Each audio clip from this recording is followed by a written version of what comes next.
Amados hermanos, feliz día del Señor. Como se leía en la inscripción de muchos relojes en tiempo de Roma, el tiempo huye. Ya estamos de nuevo en Semana Santa. Y hoy es para la cristiandad el día llamado Domingo de Ramos.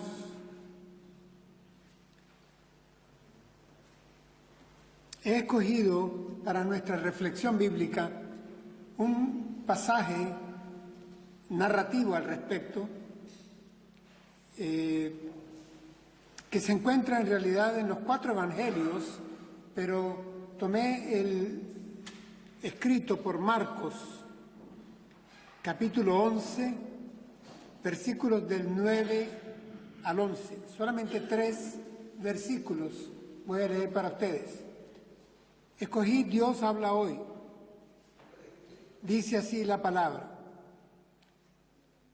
Tanto los que iban delante como los que iban detrás gritaban: Salve ahora, bendito el que viene en el nombre del Señor, bendito el reino que viene, el reino de nuestro Padre David, gloria en las alturas. Entró Jesús en Jerusalén y se dirigió al templo. Miró por todas partes y luego se fue a Betania con los 12 discípulos porque ya era tarde. Hasta ahí la palabra. Hermanos, este pasaje evidentemente es narrativo, es histórico, y tiene sus paralelos en Mateo, en Lucas y en Juan. En realidad, los 4 relatos no son idénticos, son sumatorios, son complementarios unos a otros. Lo cierto es que corresponden a la última aparición pública voluntaria de Jesús antes de ser sometido al juicio y a la crucifixión. Es decir, estamos en los últimos días de su corta vida terrenal.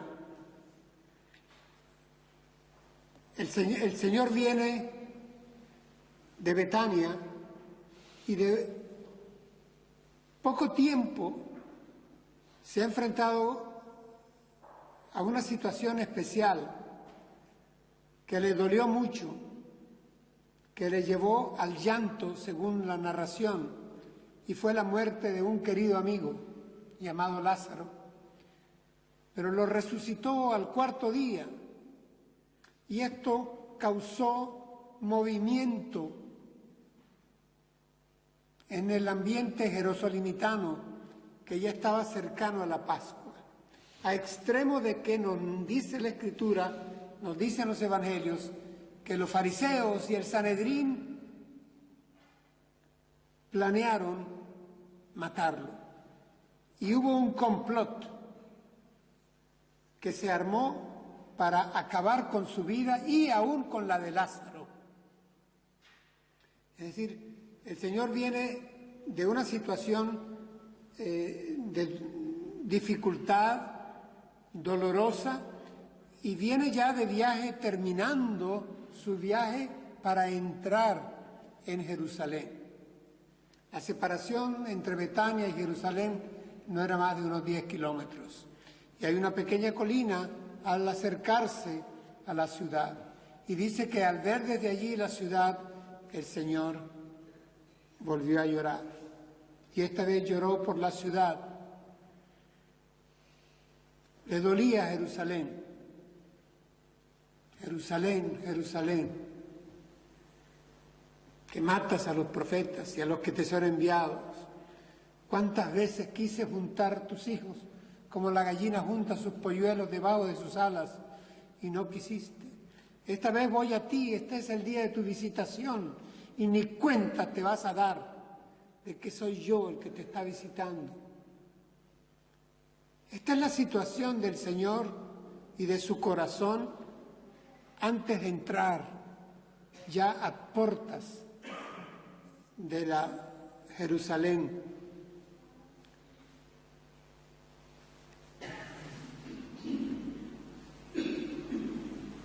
Hay quien llama a la Semana Santa la Semana de la Pasión. Hermanos, esto no es más que el final de una vida apasionada. La vida del Señor Jesús fue una vida cargada de pasión. Y estamos en los últimos momentos. Cuestiono que en la mayoría de nuestras Biblias hayamos puesto nosotros, que no el Espíritu Santo, no está en los originales, en los manuscritos, ni en las primeras traducciones, hayamos puesto subtítulos, como el que encabeza a esta sección, Entrada triunfal a Jerusalén. No, hermanos. El Señor Jesús tomó coraje cuando inició este viaje para ir a Jerusalén, porque sabía que el Hijo del Hombre iba a ser entregado en manos de pecadores. Sabía que el príncipe de las tinieblas iba a reinar por un corto tiempo. Venía un tiempo duro, difícil, de agonía, una copa amarga. Y la entrada a Jerusalén nos va a dar una lección que yo quiero que aprendamos hoy como iglesia. Porque conocemos el escenario, conocemos la historia, conocemos el relato. Montando un pollino, un borrico, seguido por sus discípulos. Habían también algunos que habían sido testigos de la resurrección de Lázaro. Habían algunos que estaban ahí en Jerusalén y lo ven entrar. Algunos conocerían de cierto, probablemente, la profecía de Zacarías. 400 años antes, este profeta había escrito: alégrate mucho, hija de Sión, da voces de júbilo, hija de Jerusalén. He aquí tu rey vendrá a ti, justo y salvador y humilde, y cabalgando sobre un asno, sobre un pollino, hijo de asna. Así que había, Marcos lo dice, unos que iban delante, otros que iban detrás. En otras palabras, Jesús estaba rodeado de grupos de gente, llamémosle una discreta multitud. No eran solo los 12, no eran 15, 20, eran más, unos delante, otros detrás, las multitudes. Hermanos, yo quiero que trascendamos esto que nos lo ha presentado muy bien el arte religioso, nos lo ha presentado el arte del cine, y que conocemos por la Biblia misma, por leer la palabra de Dios, de cómo fue la entrada, esta última entrada de Jesús, última entrada pública de Jesús a Jerusalén, y tratemos de encontrar lecciones, insisto, del comportamiento de Jesús en esos momentos, ese día, para utilidad nuestra como discípulos suyos, miembros de la Iglesia de Jesucristo. Es decir, podremos aprender como Iglesia algo del comportamiento de Jesús ese día cuando entró en Jerusalén. Esa es la pregunta que quiero que nos lleve a reflexión. Estamos en tiempo de Pascua. La situación era de un ambiente, una mezcla peligrosa. Cuando se mezcla la religión y la política, cuidado.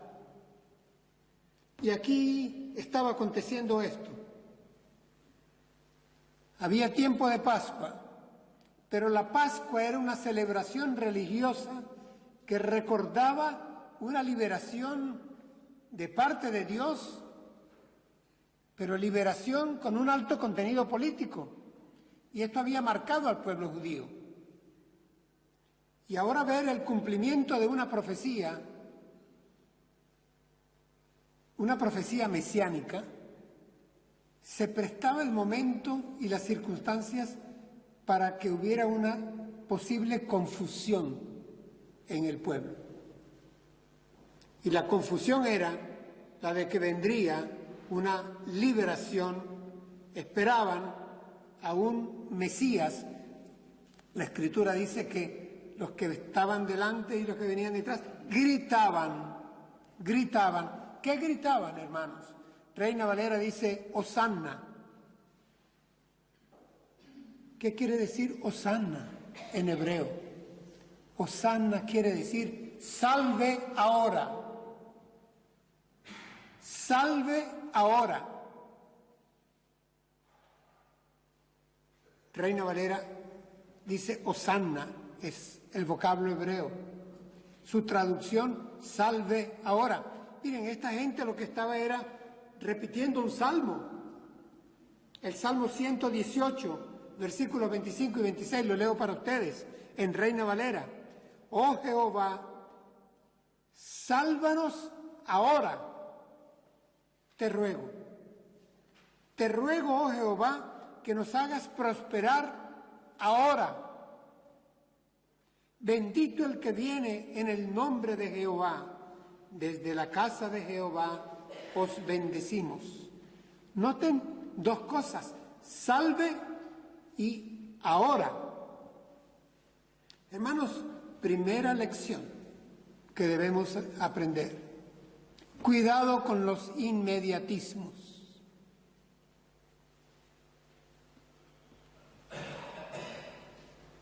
La lectura está aquí,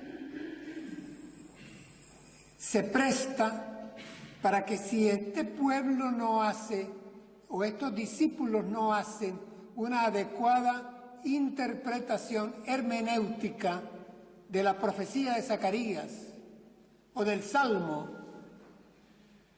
caigan en un error hermenéutico una vez más, por no saber leer la palabra de Dios, no dejarse guiar por el Espíritu Santo de Dios a la hora de observarla, interpretarla y aplicarla correctamente. Que esto no nos pase a nosotros. A veces somos aficionados a las profecías y hay muchas congregaciones y hay muchos predicadores aficionados a las profecías. Toman textos aislados, textos privilegiados y provocan confusión en la doctrina.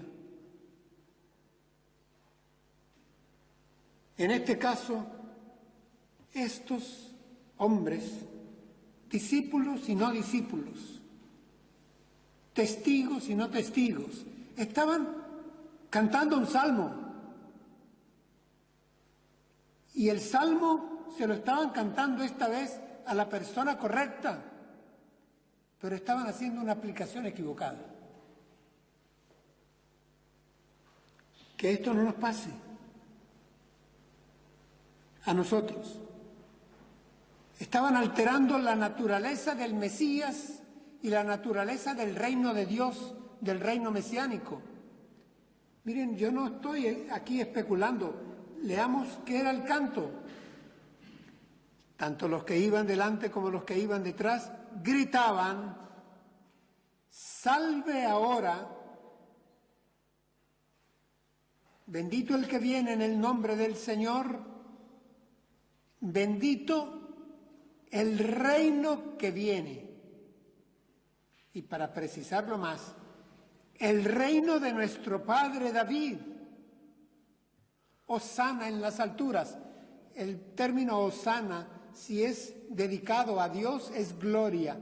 Si es dedicado al enviado de Dios, es salve ahora.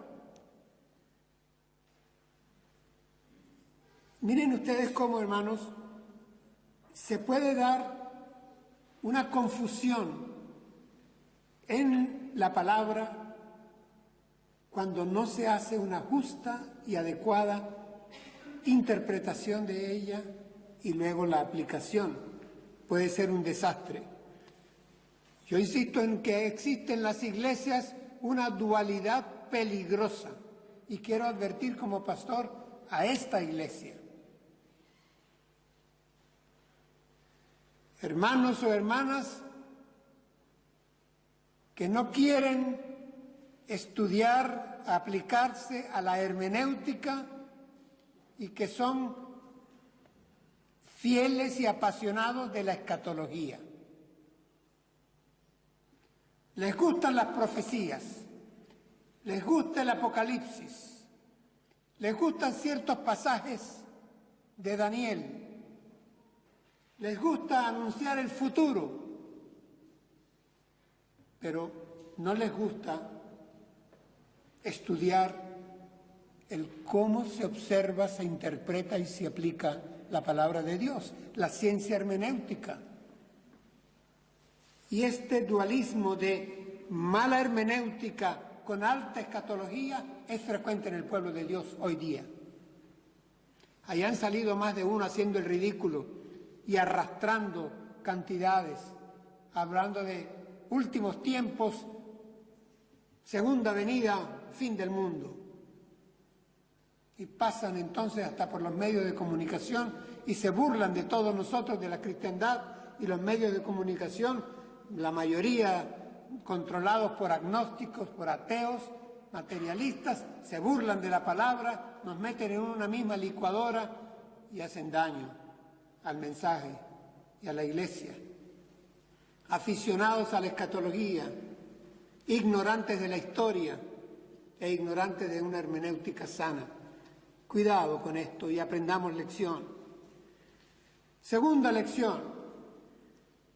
El Señor Jesús estaba aquí rodeado de multitud, pero Él nos enseñó, y a ver si lo aprendemos, a no complacer a las multitudes. Jesús no se dejaba seducir por los números, por las multitudes. En una oportunidad su palabra era tan dura que las bancas empezaron a vaciar. Y sus discípulos le dijeron: Señor, palabra dura es esta. La gente se nos va. Y hay espacios y bancas vacías en nuestro templo hoy día, porque palabra dura es esta. Jesús no se dejaba atraer por los números.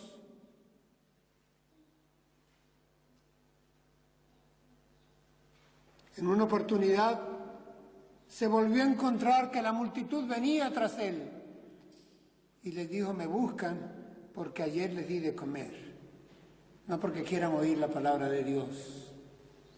¿Recuerdan? Pero es que así hacía Juan el Bautista. ¿Acaso adulaba a las multitudes? ¿Adulaba a las feligresías? ¿Adulaba al pueblo? Así que hacían. ¿Cuál era el mensaje de los profetas en el Antiguo Testamento? ¿Eran aduladores del pueblo, de Judá o de Israel? ¿O traían palabra de Dios?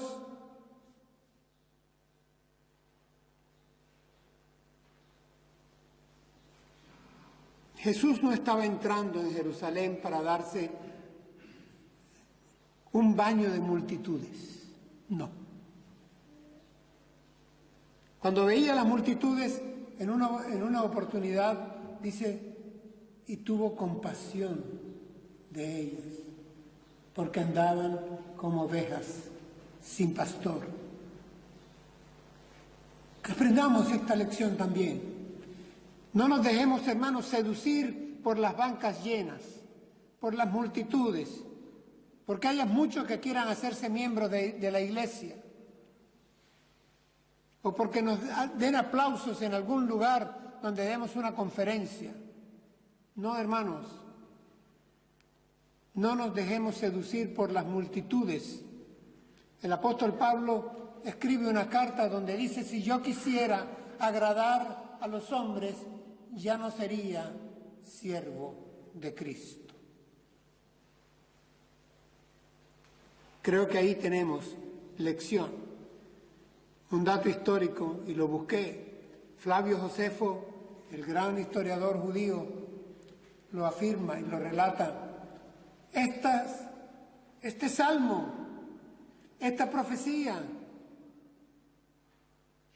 estas palmas, estas capas puestas como alfombra roja, ya las había puesto el mismo pueblo años antes. Unos 150 años antes, esa había sido la recepción para Judas Macabeo, cuando había venido entrando triunfante de haber derrotado a las tropas de Antioquio, el gran dictador que había ahí en esas tierras. Y así recibieron ellos como Salvador mesiánico: Hosana, salve ahora. Bendito el que viene en el nombre del Señor. Desde la casa del Señor te bendecimos. Así habían recibido a otros antes, este mismo pueblo. Así que no era nuevo, era simple una repetición del mismo error. Y por eso es que aquí yo no veo nada triunfal.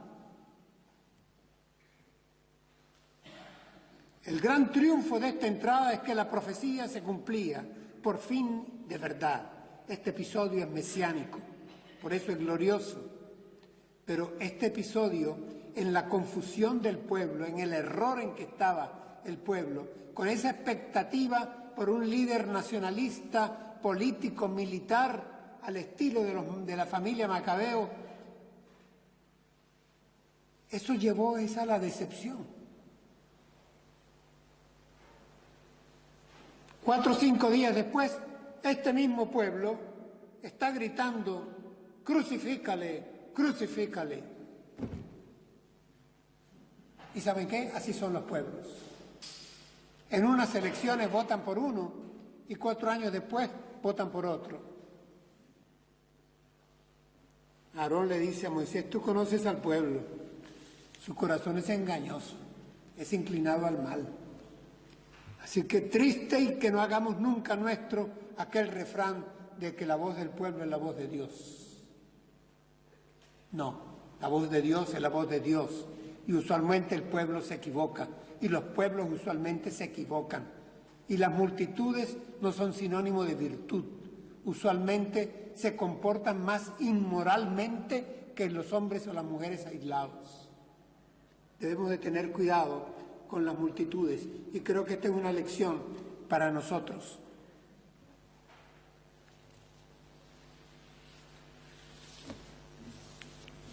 La Escritura continúa y dice que Jesús entró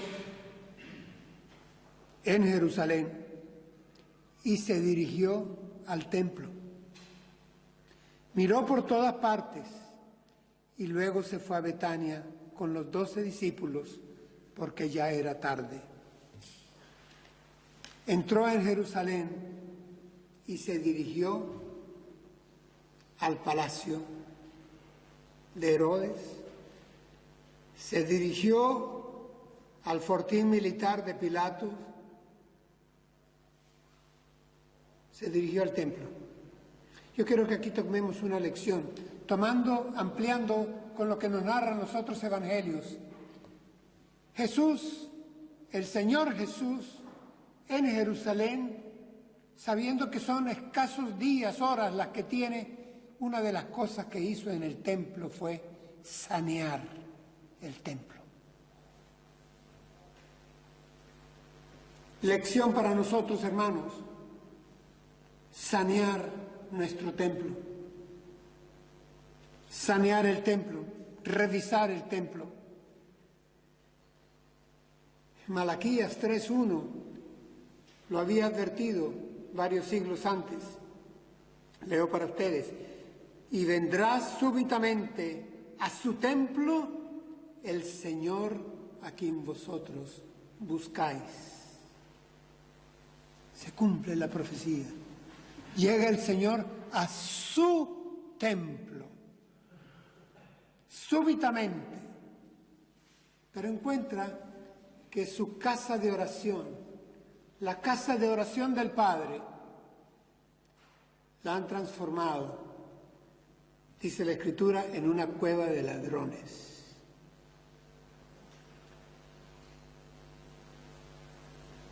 Tratemos de obtener una lección aquí también. Sanear el templo es que nuestra casa de oración no sea una casa de murmuración. Sanear el templo es que la casa de oración no sea una casa de entretenimiento. No se transforme en un teatro para que sea atractiva para los jóvenes, para quienes les gustan la danza o los altos decibeles. Es casa de oración, no es casa de distracción. Sanear el templo es que la casa de oración sea casa de reverencia, de oración, donde se atiende las necesidades y se aman los unos a los otros, no una casa de financiación, no una empresa, no una franquicia, no un negocio. Hermanos, hoy en día la casa de oración, la casa del Señor, la comunidad de la fe, la iglesia del Señor, la familia de Dios, tiene que hacer, y yo estoy en ustedes y con mayor responsabilidad de ustedes por mi función pastoral, pero tenemos que hacer autocrítica, sanear nuestra condición, nuestra situación, nuestras relaciones, lo que decimos, lo que hacemos, lo que dejamos de hacer. Tenemos que sanear nuestras condiciones internamente. Hermanos,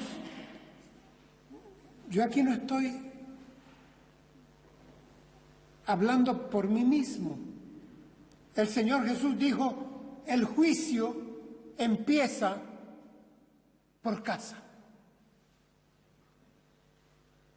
Yo no debo comenzar el juicio juzgando a la sociedad que me rodea, a los que no conocen la palabra de Dios, a los que están espiritualmente ciegos, a los perdidos, y llamarlos alegremente impíos y enviarlos al infierno. Por favor, debo tener compasión, dolor, amor y servirles en lo posible y orar por ellos.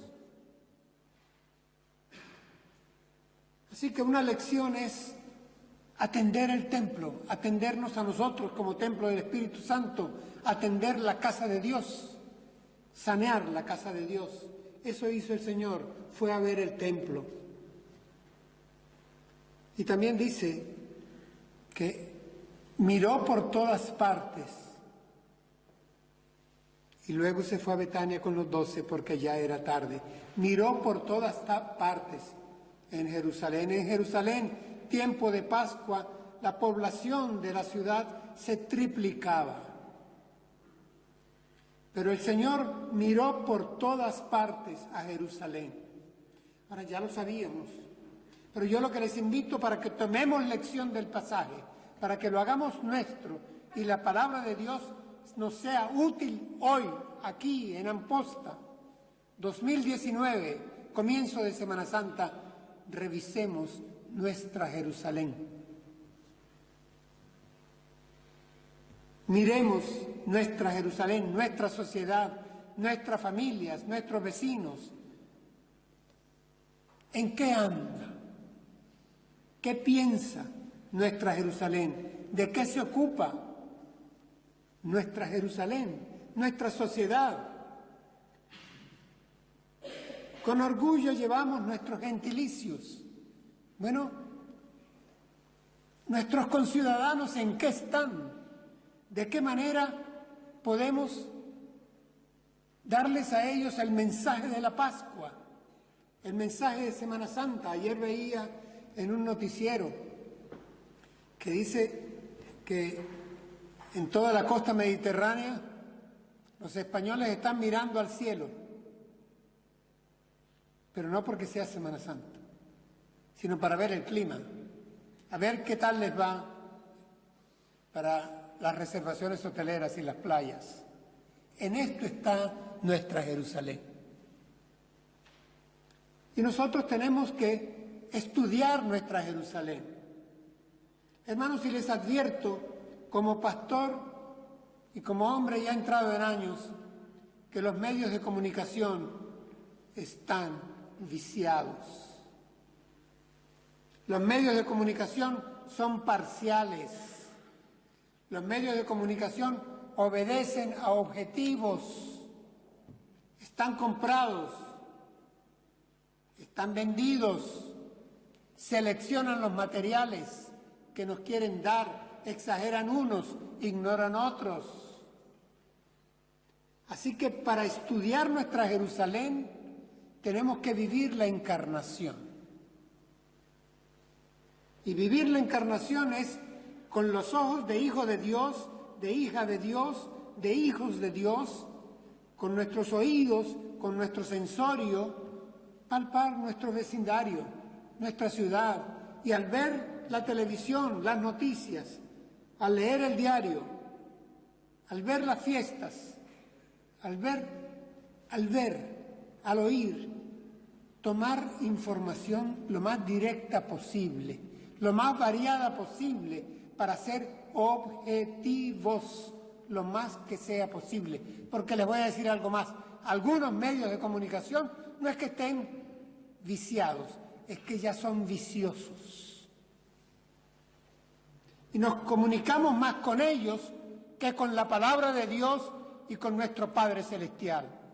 Y eso ahí sí es doloroso.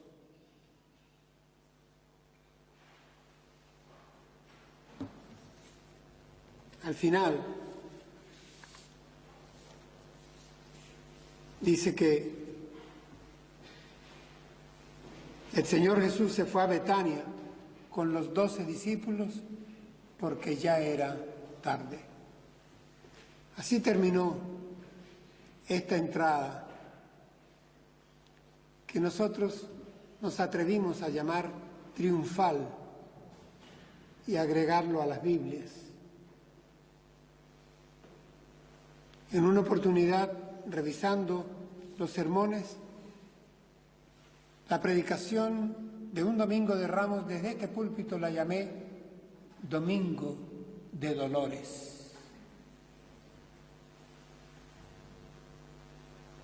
Hermanos, a la luz de este episodio mesiánico, la Iglesia de Jesucristo debe tener claro cuál es su naturaleza y cuál no es su misión. A la luz de este episodio mesiánico, la Iglesia de Jesucristo debe cuidarse de sanear su templo y estudiar su Jerusalén. A la luz de este episodio mesiánico, la Iglesia de Jesucristo no debe dejarse seducir por lo que quieran las multitudes. A la luz de este episodio mesiánico, la Iglesia de Jesucristo no debe confundir el reino de Dios con otros proyectos.